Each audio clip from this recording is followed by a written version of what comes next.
yang paling tinggi ilmunya saja mengatakan nggak tahu apa-apa. Makanya puncaknya belajar tuh nggak tahu apa-apa. Apalagi saya sudah tahu Allah, sudah ketemu Allah. Waduh, itu tanda bahwa kamu belum kemana-mana. Allah tidak anggap satu titik gitu, yang ditemui oleh kamu di sebuah titik gitu. Bagaimana dia yang tak terbatas, kemudian dibatasi oleh pikiranmu sendiri? Tidak seperti itu. Baik ya, jadi hukum karma yang pertama adalah aksi reaksi. Lihat saya semuanya. Saya tanya, ingin bahagia enggak kita? Bahagia itu hanya bisa ditarik oleh bahagia. Dan bahagia tidak mungkin ditarik oleh sedih. Jadi kalau ingin bahagia, bahagialah sekarang. Kalau kamu sudah bahagia, maka kamu akan menarik semua hal yang membahagiakan. Syaratnya kamu bahagia. Karena hanya bahagia yang bisa menarik bahagia. Itu namanya tabur tuai. Itu sejenis aksi sama dengan min reaksi. Jadi aneh ingin bahagia, tapi yang dipikirkan masa lalu yang menyedihkan. Yang dibicarakan hal yang tidak menyenangkan. Yang dikeluhkan adalah hal yang tidak mau kejadian. Aneh enggak? Ini karena tidak mengerti mekanisme tabur tuai. Itu yang disebut dengan like attracts like. Yang serupa menarik yang serupa. Ada yang punya utang di sini? Sebenarnya saya malas nanya karena gak ditanya juga pasti pada punya utang. Cuman ini supaya kelihatan tanya jawab aja. Makanya saya tanya. Saya tahu sebetulnya gak usah acungkan tangan, pada punya utang. Terutama utang pada Allah. Itu yang tidak boleh dibawa mati. Kalau utang ke BRI, ke BCA gak apa-apa. Nanti juga yang dikejar yang hidup. Ada rumah sisa ntar juga disita. Gak apa-apa. Gak apa-apa. Tapi utang kepada Allah gak bisa diwakilkan, harus dibayar oleh kamu. Tapi saya mau berbicara utang yang biasa, utang uang misalkan. Ada gak sekarang kata utang di otak kita? Ada gak? Selama kata utang ada di otakmu, selama itu yang akan datang adalah utang baru. Karena utang menarik utang. Banyak yang tidak percaya sama saya, dianggap main-main omongan saya ini. Padahal pikiran ini energi. Kalau energi itu getaran, kalau getaran frekuensi. Makanya setiap energi akan bisa menarik energi baru. Karena itu hukum tarik menarik. Ini sains, bukan ilmu nujum. Sekarang, gimana caranya melunasi utang? Cara yang pertama mengganti kata utang di otak dengan keberlimpahan. Ganti dulu. Ganti kata utang di otakmu dengan keberlimpahan. Keberlimpahan akan menarik keberlimpahan. Kalau berlimpah utang lunas, tabungan nambah. Ini hukum tarik menarik. Makanya yang suka ngomong hidup adalah susah dan penuh perjuangan. Kalau di otakmu itu yang ada, maka susah akan menarik susah. Perjuangan akan menarik perjuangan. Jadi hidupnya itu selalu saja susah dan penuh perjuangan. Ingin teh manis saja susah dan penuh perjuangan, coba. Makanya mengubah nasib adalah mengubah pikiran. Makanya syarat pertamanya apa? Ganti kata susah dengan mudah. Pernah perjuangan ganti dengan menyenangkan. Coba ganti di otakmu dengan hidup itu mudah dan menyenangkan. Percaya sama saya, kalau sudah diganti kata di otaknya like attracts like. Itu namanya tabur tuai. Ini mekanisme semesta itu seperti itu. Cuman kita nggak ngerti, mengubah nasib malah kerja keras. Saya lihat itu ada di WA grup kita itu, pejuang subuh. Ya Allah. Siapa tuh orangnya? Pengen kenal saya itu. Pejuang subuh. Berarti dia subuh aja harus berjuang. Artinya bangun saja penuh perjuangan kan repot. Betul nggak? Hati-hati dengan kata-katamu. Like attracts like. Paham? Yang kedua, mekanisme karma bekerja itu adalah menurut aturan penciptaan. Siapa sang maha pencipta? Pikiran kita. Oleh karena itu maka kita harus ikut berpartisipasi dalam mengkreasi proses penciptaan yang baik. Itu yang disebut dengan mengubah nasib. Aturan karma yang ketiga adalah kerendahan hati. Karena apa? Perhatikan saya. Sepanjang kita menolak yang tidak kita inginkan, maka yang tidak diinginkan akan datang berulang-ulang sampai kita bisa menerimanya. Itu. Aturan yang keempat, karma ini ada sebagai proses edukasi untuk bimbingan agar kita bertumbuh. Bertumbuh berarti berubah. Siapa yang tumbuh? Yang tumbuh itu jiwa. Tumbuh apanya? Tumbuh kedewasaannya. Oleh karena itu maka pertumbuhan tubuh tidak dikategorikan sebagai sebuah pertumbuhan. Karena pertumbuhan itu sebenarnya adalah pertumbuhan jiwa.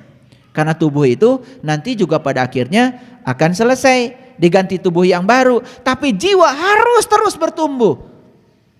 Jadi biar kita hidup di tubuh mana, di tahun mana, di ruang waktu yang mana, sepanjang kita diberi tubuh, sepanjang itu pula jiwa kita akan bertumbuh. Kalau mau belajar. Karena banyak yang hidupnya sudah berulang kali di semesta ini tidak tumbuh kedewasaannya karena tidak mau belajar. Selanjutnya hukum karma itu punya aturan tanggung jawab. Apa artinya? Kita dididik oleh semesta untuk bertanggung jawab. Oleh karena itu sadari, kita tidak menanggung karma orang lain. Kita hanya menanggung karma kita sendiri. Oleh karena itu gak perlu usil, gak perlu komentar kepada apa yang dilakukan orang lain. Karena Anda tidak menanggung karma orang lain. Ewuh pakewuh yang kita lakukan selama ini, ya, ngomentari orang, menghakimi orang karena kita tidak mengerti. Anda tidak pernah menanggung karma yang dilakukan oleh orang lain. Karena apa? Karma itu tidak perlu pakai Google Map untuk tahu alamat pembuatnya. Jadi tenang aja. Selanjutnya adalah fokus. Karena pikiran itu tidak bisa paralel, maka alangkah baiknya kalau kita selalu fokus kepada hal baik supaya yang datang adalah hal baik. Karena begitu kita fokus pada hal buruk, apa yang terjadi? Pikiran menciptakan perasaan. Perasaan menciptakan realita. Realita yang buruk menciptakan pikiran buruk, menciptakan perasaan lebih buruk lagi, menciptakan realita yang lebih buruk, dan itu akan terperosok kita dalam lingkaran keburukan yang semakin dalam. Nah, kalau sudah paham itu, maka kita akan mulai bisa mengurangi sedikit penderitaan dalam kehidupan. Karena mekanismenya sudah kita pahami.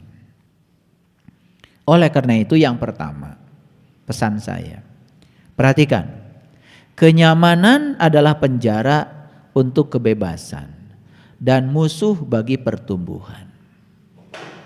Jadi orang yang senang dengan kenyamanan berarti sebetulnya dia sedang memenjarakan dirinya untuk tidak mengalami pertumbuhan. Karena kenyamanan adalah musuh bagi pertumbuhan. Jadi oleh karena itu kalau ingin tumbuh berarti kita harus keluar dari zona nyaman. Hati-hati keluar dari zona nyaman. Karena apa? Banyak yang tidak siap. Kenapa tidak siap? Tahu jawabannya?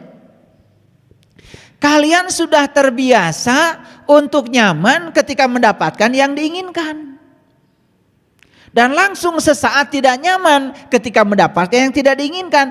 Padahal pertumbuhan hanya akan terjadi saat kita mendapatkan yang tidak diinginkan. Ulangi. Pertumbuhan jiwa hanya akan terjadi justru saat kita mendapatkan yang tidak diinginkan. Jadi orang yang selalu siap menerima yang diinginkan saja berarti dia siap mati. Karena jiwanya tidak akan tumbuh.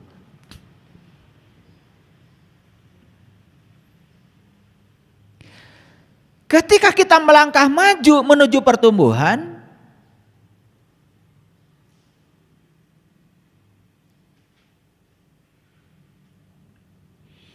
pilihannya cuman itu saja. Daripada kita melangkah mundur ke tempat yang aman. Melangkah mundur ke tempat yang aman berarti kita membunuh diri kita. Melangkah maju ke tempat pertumbuhan berarti kita sedang mengizinkan kita tumbuh. Tetapi di tempat yang itu, di situ ada zona tidak nyaman. Tetapi itu tumbuh. Pilih mana? Pilih mana? Melangkah maju ke tempat yang tidak nyaman, tetapi ada pertumbuhan, atau melangkah mundur ke tempat yang aman, tetapi kita mati. Pilih mana? Bohong.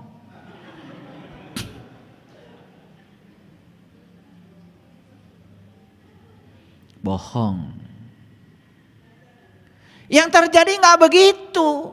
Begitu masuk zona tidak nyaman, ya pasti marah, benci, ngeluarkan kata-kata kotor, betul nggak? Menyalahkan orang. Yang terjadi itu. Padahal disitulah justru ada pertumbuhan kalau kita mau masuk ke situ. Karena pertumbuhan hanya terjadi di zona tidak nyaman.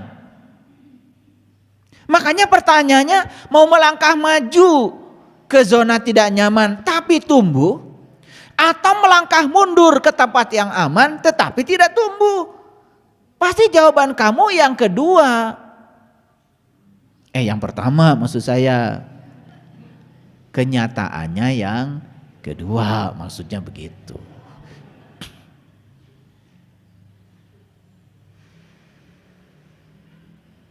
Jadi sebetulnya gejolak-gejolak kehidupan itu, sesuatu yang tidak nyaman itu justru kalau dilihat dari kacamata semesta, itu cara semesta untuk menumbuhkan jiwa kita. Tapi setiap jiwa kita mau ditumbuhkan, kita tidak siap.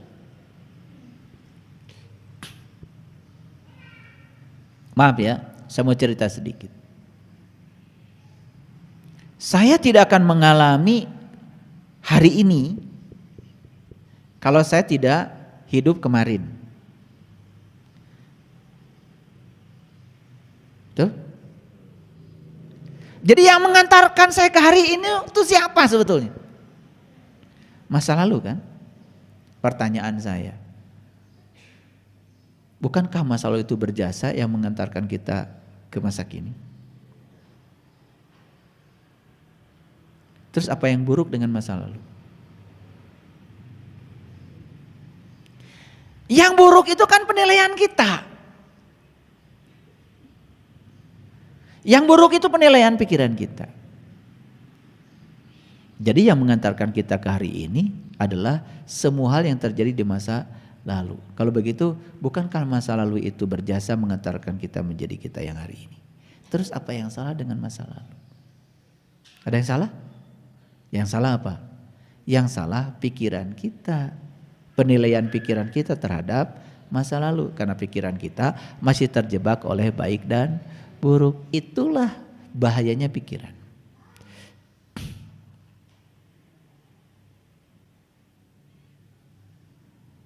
Oleh karena itu, manusia memerlukan 4 pelukan sehari untuk hidup. Memerlukan 8 pelukan sehari untuk kesehatan. Dan perlu 12 pelukan sehari untuk pertumbuhan.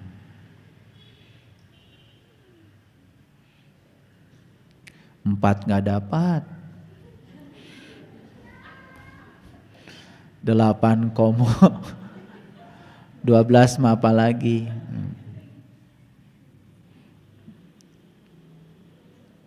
Jadi ternyata 12 pelukan sehari itu membuat jiwa tumbuh. Jadi saya wajar kalau kalian gak tumbuh-tumbuh jiwanya, kurang pelukan.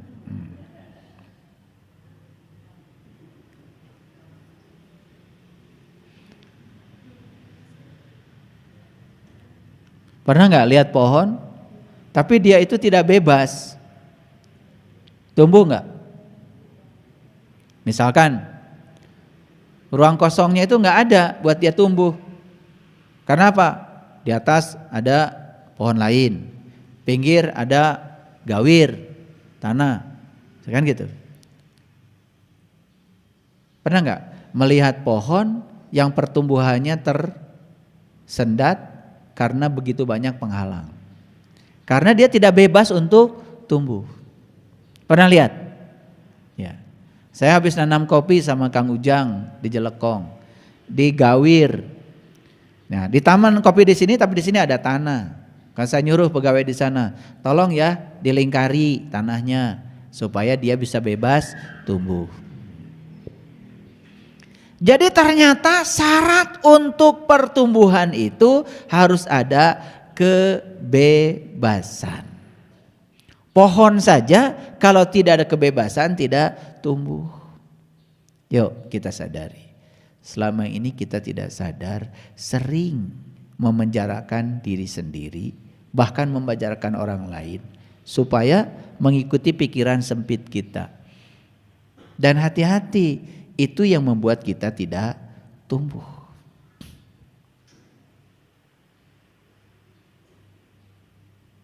Pernah gak membatasi anak? Jangan begini, jangan begitu, jangan belajar ini, jangan belajar itu. Betul gak? Ya. Naik motor, jangan. Naik mobil, jangan. Bisa cilaka. Betul gak? Mau kerja, jangan, bisa loba duit.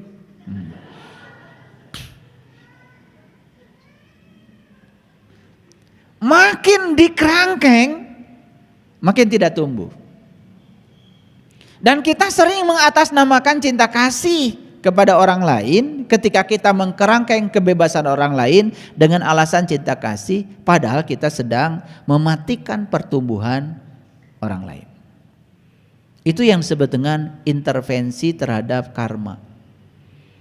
Makanya kita ini harus bisa memberikan ruang pada orang lain untuk melunasi karmanya. Jangan sampai kita intervensi. Oleh karena itu maka kita tidak bisa berada dalam mode bertahan. Kita harus berada di mode pertumbuhan kalau ingin tumbuh. Nih saya tanya, ada gak orang yang dalam kehidupan ini kedewasannya gak numbuh-numbuh? Ada kan? Tapi dia sibuk kan? Kenapa? Karena dia setiap saat bertahan di mode bertahan, tidak memasukkan dirinya di mode pertumbuhan. Mode bertahan berarti di zona nyaman. Mode pertumbuhan berarti di zona tidak nyaman. Jujur ya, pilih zona nyaman atau tidak nyaman? Semua pilih zona nyaman, tapi ingin tumbuh. Aneh gak?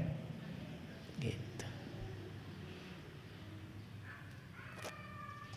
Ingin tumbuh tetapi memilih untuk ada di zona nyaman. Tahu artinya zona nyaman? Kita berada di situasi yang kita ingin. Dan kita melarang diri kita memasuki situasi yang tidak kita ingin. Itu. Makanya orang yang semacam itu tidak pernah bertambah pengalaman hidupnya. Tidak semua pertumbuhan itu perubahan. Seperti halnya tidak semua pergerakan itu kemajuan. Jadi jangan menganggap setiap perubahan itu adalah pertumbuhan. Belum tentu. Karena setiap pergerakan juga belum tentu kemajuan. Dan oleh karena itu bagaimana siasatnya supaya setiap perubahan itu adalah pertumbuhan. Kan pohon bisa saja berubah, ya tak? Asalnya sudah bagus, tapi kemudian jadi layu, kan berubah juga. Dan itu bukan pertumbuhan. Setiap perubahan jangan dikategorikan pertumbuhan, karena setiap pergerakan juga belum tentu kemajuan.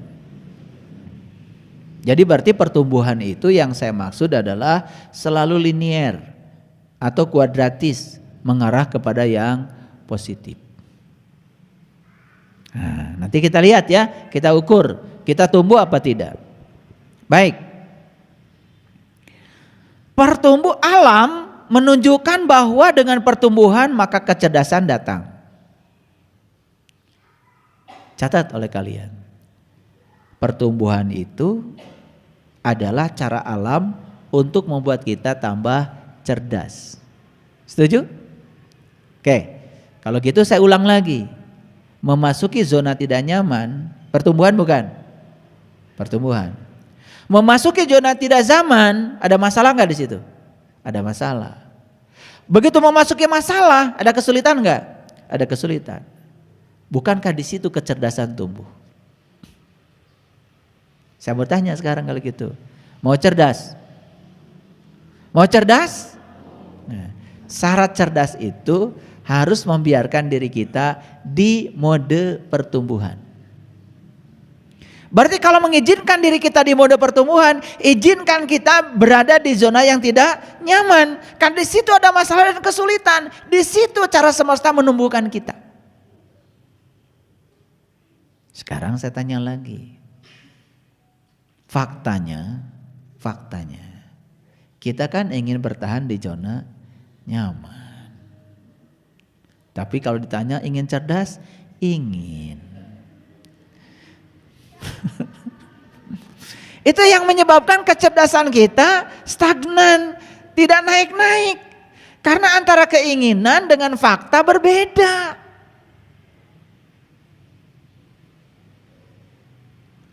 Jadi alam ini mengajak kita untuk bertumbuh supaya kita cerdas. Karena kecerdasan diperlukan untuk meningkatkan kapasitas kita ketika kita menemukan rasa sakit.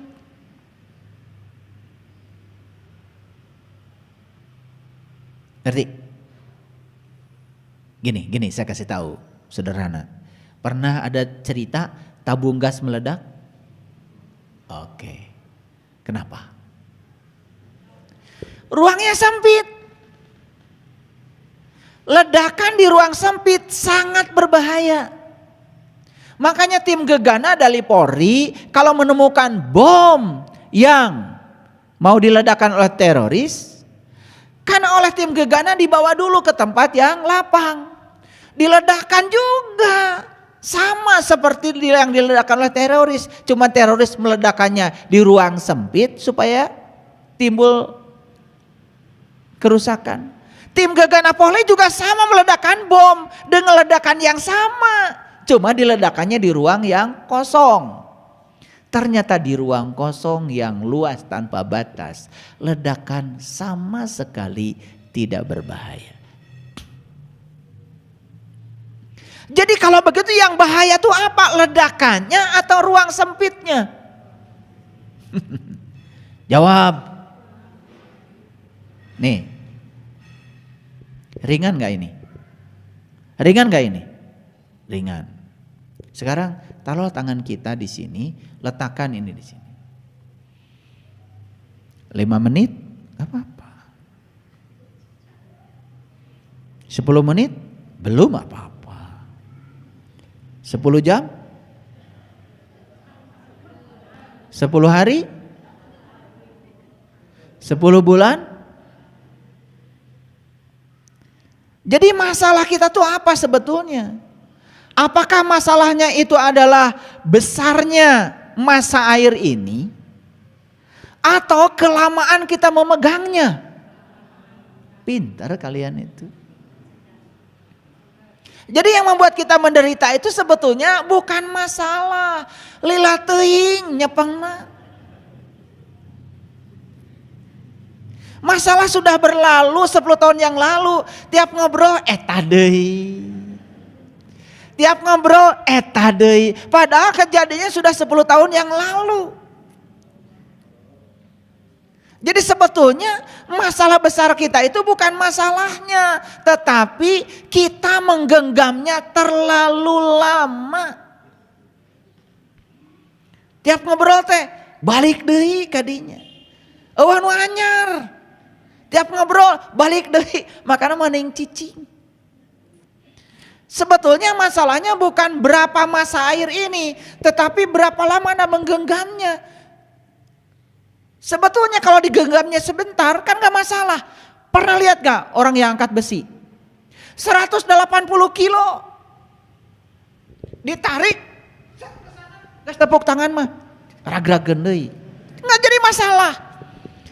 Padahal 180 kilo. Betul gak? Iya. Pernah lihat angkat besi? Ditarik. Tepuk tangan ragrageun. Sampai tepuk tangan aja ragrag, juara. 180 kilo enggak bahaya. Ternyata 180 enggak bahaya kalau sebentar megangnya. Iya ngan salah sakilo setengah kilo, lila teuingnya pengna bahaya.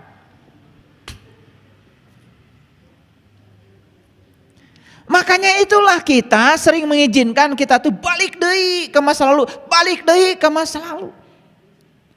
Karena kita sendiri yang memegangnya terlalu lama. Itulah sumber penderitaan kita. Sekaligus sumber neraka kita. Mengingat masa lalu itu penting.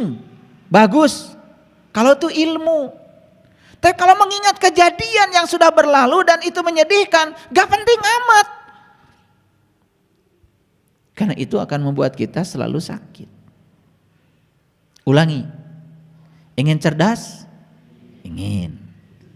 Caranya izinkan diri kita berada di zona tidak nyaman. Supaya apa? Supaya tumbuh. Di zona tidak nyaman ada masalah? Banyak. Kesulitan? Ada. Bukankah dulu waktu di sekolah kalian jadi pintar karena kebanyakan mengerjakan soal? Masih ingat kan? Kalian sudah belajar matematika, kan sama guru matematika dikasih soal, 100 soal. Ketika mengerjakan soal jadi mulai pinter kan? Soal itu apa? Kan soal itu masalah. Makin dibanyakin masalahnya, itu adalah cinta kasih guru pada siswa, supaya siswanya cerdas. Jadi cara semesta menyayangi kita itu dibanyakin masalahnya, kalau kamu mau. Makanya izinkan dirimu di zona tidak nyaman supaya tumbuh, kan disitulah masalah ada. Cerdas bukan? Nah, awas ini dicatat sama semesta. Selesai dari sini kalian pulang ke rumah langsung diproses. Saya doakan ya. Awas, yang doa saya ini. Saya doakan kalian cerdas, ya kan? Berarti doa saya kalian setelah ini masuk zona tidak nyaman. Ingat itu. Ketika masuk zona tidak nyaman, ingat saya. Oh, ini sedang dicerdaskan oleh semesta. Ingat itu, sadar, sedang dicerdaskan. Itu cinta kasih semesta. Gak ada yang buruk. Gak ada yang buruk. Nah, begitu cerdas, apa yang terjadi? Kapasitas kita untuk menampung rasa sakit itu menjadi besar. Akibatnya apa? Rasa sakit menjadi tidak bahaya dan tidak menyakitkan karena kapasitasnya besar. Jadi ledakan hanya berbahaya kalau ruangnya sempit. Makanya dalam fisika proses meledaknya sesuatu disebut proses isohorik. Nah, isohorik itu artinya apa? Volume konstan. Suatu proses yang berlangsung di mana volumenya konstan itu namanya isohorik. Perhatikan. Ruang bakar mesin mobil itu tidak pernah membesar. Begitu ada bensin dikompresi di ruang bakar, karena prosesnya isohorik, ledakannya luar biasa. Itu yang menyebabkan ya piston terdorong dan memutarkan ban. Pernah dengar nggak? Ada truk di jalan tol meledak bannya, pernah? Kenapa? Dia bergesekan terus dengan jalan. Terjadi transformasi kalor dari jalan ke ban. Kemudian terjadi peningkatan tekanan. Sementara volume ban kan tetap. Disitulah terjadi ledakan. Jadi ledakan itu terjadi karena apa? Energi terus bertambah, volume tidak bertambah. Jadi itulah terjadi ledakan. Gelo, depresi, stres, akibat apa? Masalah tambah banyak, kapasitas untuk menampungnya tidak pernah berubah. Ngaji ente, belajar kesadaran tidak, akibatnya apa? Pengetahuan eta-eta keneh, ari masalah tambah loba, kapasitas tidak bertambah, cerdas mah komo teu nambah. Apa yang terjadi? Ya udah, gelo. Jadi sebetulnya gelo itu akibat dari kapasitas tidak pernah bertambah. Jadi sebetulnya yang menyebabkan orang depresi itu sebetulnya bukan masalahnya. Kapasitas dia untuk menampung masalah tidak berubah. Itu sebetulnya. Itulah pentingnya kita ketemu seperti ini, belajar tentang kesadaran. Setiap ketemu saya kapasitas ditambah. Begitu ada masalah gak kerasa karena kapasitas nambah terus. Bayangkan masalah tambah banyak, kapasitas tidak dirubah. Terjadi proses isohorik, ledakan tidak bisa dihindarkan lagi.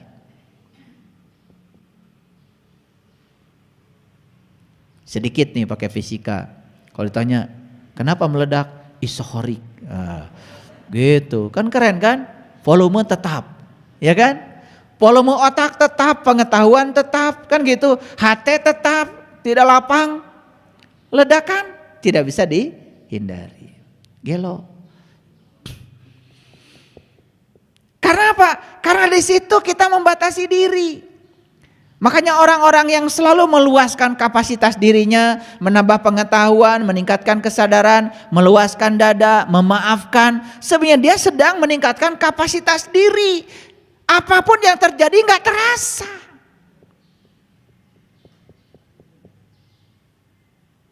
Paham ya? Oke.